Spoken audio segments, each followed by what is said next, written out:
Kamen Rider Zeztz 42 makes Baku out to be one of the most compelling and interesting Kamen Rider protagonists, in my opinion. We have him facing his nightmare, Devour, which there's a whole bunch of lore stuff I could talk about that, but I don't want to.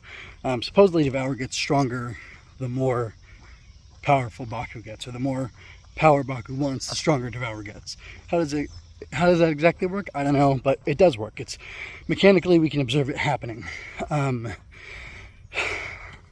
What I find so interesting is that they do this really interesting character work with Baku through a fight, through a big flashy tokusatsu fight, and I wasn't quite expecting that. Perhaps I should have. It is tokusatsu, but we do get a lot of quiet moments in this show as well, and in other Kamen Rider shows. There's time for people to reflect and to pause. I'm not saying all the time, but it happens. At the end of episodes of Kamen Rider Black, at the end of the episode of the original Kamen Rider, you get the little moment of the narrator talking over the writer as he's driving on his motorcycle, and it talks about his emotional state, where he's at, what's going on. And of course those are made for more episodic television viewing, where you're not going to necessarily get to see every single episode, so they have to kind of give it to you, spoon feed it to you, where the character is and what's going on with him. And the fights, not that they're really existing in their own separate universe, but to some extent, like if you think about Power Rangers or Super Sentai even, you have the first fight and then you have the big monster fight, or once the giant monster goes giant, there's a fight, and the robots come together and whatever. And for me, I usually skip out on those things. They don't interest me. There's one angry bird.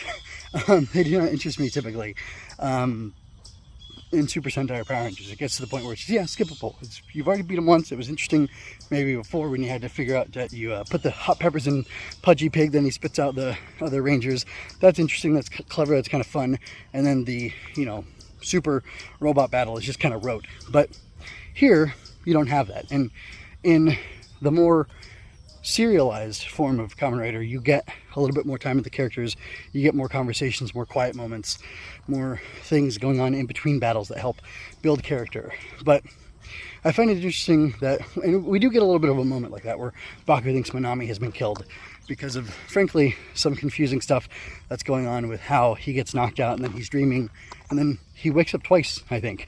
So that kind of confused me, but regardless, it felt like Baku, wanted to get into a fight, or he rushed to go save Manami when he thought she was killed, because the Zeztz room in their apartment, which is somehow in their apartment, even though it can't be, like the TARDIS or whatever, it got blown up by Catastrophe. And so Baku goes and he wants to fight him, or he really wants to save Manami, make sure that she's okay. And once he sees that she's okay, he goes ahead and transforms, uses Extreme, and he gets into this fight. And it was a weird fight because it kept repeating things over and over and over again, but as it built, it kind of created its own grammar and its own conversation and its own ability to convey deeper meaning and story and to show character, because as I like to say, conflict reveals character. And we hear again, or not again, but we hear in this fight something I said earlier, which is that Catastrophe says every time Baku wants more power and more strength, Catastrophe gets more powerful, which is interesting and almost kind of doesn't make sense, but I guess it does, because Catastrophe was his dream that he dreamed up as a baby somehow, in order to have all this power, to be able to use it to, I don't know, endure what his father wanted him to do, or I don't know what. That was a little muddy for me, but what I'm trying to get at is the mechanics of showing him fighting and looping through combat over and over again. And I'm pretty sure at some of them were probably novel shots, but I think a lot of it ended up being actually looping, just like, you cut that section out, you play it again, and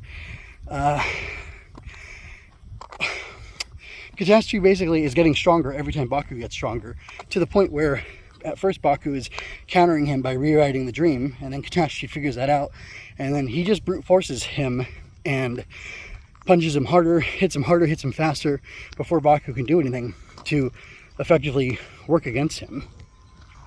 But kind of like we saw when Baku was in the dream for decades, like 20 years, in order to build the Extreme Driver. He just keeps pushing and pushing and pushing, and he keeps persisting, and he keeps rolling back the fight as long as he has to. And he says at some point, I'll do it till it lets me beat you. Because it's clear that Catastrophe is getting stronger, but so is Baku. He's wishing for more power, I guess you could say, and he's getting more power, and he's able to draw on that until everything goes dark around them. And it's interesting. Catastrophe says the dream has ended, or the dream is over, and Baku says no, it's not, but everything around them has fallen into darkness. It's almost like the stage that they were on, like, timed out, like there was no ability for the dream to persist, but Baku forced it to persist through his strength of will and his desire for life and his strength to endure and destroy this thing that wants to destroy. Because the shtick of Catastrophe is that it wants to destroy everything until everything is gone, and it says everything that exists must be destroyed. And it's true that all things die, even stars burn out. It doesn't mean that everything is worthless, and it doesn't mean that there's no value intrinsic to life, and that there's no goodness, and that you should just give up. And Baku embodies that in a really interesting way, and I think it's really fabulous how positive he is. And he's not even a cheery kind of person. He's not a happy-go-lucky, goofy kind of Kamen Rider protagonist. He gets to be not dark or dour either. He just gets to be basically a normal guy, and which I think is something he says in his narration. You know, I'm Baku Yozu, blah blah blah, but I'm a normal guy, and he does get to be a normal guy. I think it's really good. I think it's really beneficial to the audience to see you can be a normal person and have extraordinary things happen to you, have bad things happen to you, but carry on. And if you work hard enough and you're persistent enough, you can even have extraordinary things happen because you wanted them to, and you can make extraordinary things happen. And I think that's really wonderful. So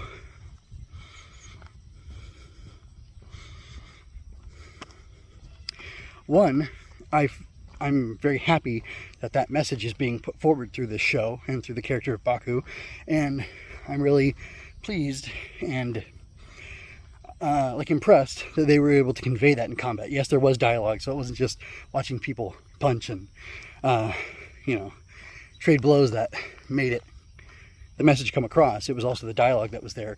But that's, you know, I'm not requiring that it be dialogueless combat that conveys the message. I'm saying through the fight scenes we get to see this stuff revealed, and it's really interesting to me, and I just think it's really impressive. I think it's really impressive. I think it's a really hopeful worldview and a hopeful message for people to see, and it also, you know, it was a cool fight, so that's enjoyable as well. What did you think about the fight overall, the episode overall? What do you think about Baku being like kind of a uniquely inspiring and aspirational protagonist in the Kamen Rider series? Morning bird. Anyway, tell me what you think about that. Drop a comment, and also check the pin comment for my other Zeztz coverage, my playlist, as well as my inspector's notes, where I will dive deeper into this episode. Until next time, folks, this is MJ with Rider Tears and Henshin Inspection, signing out.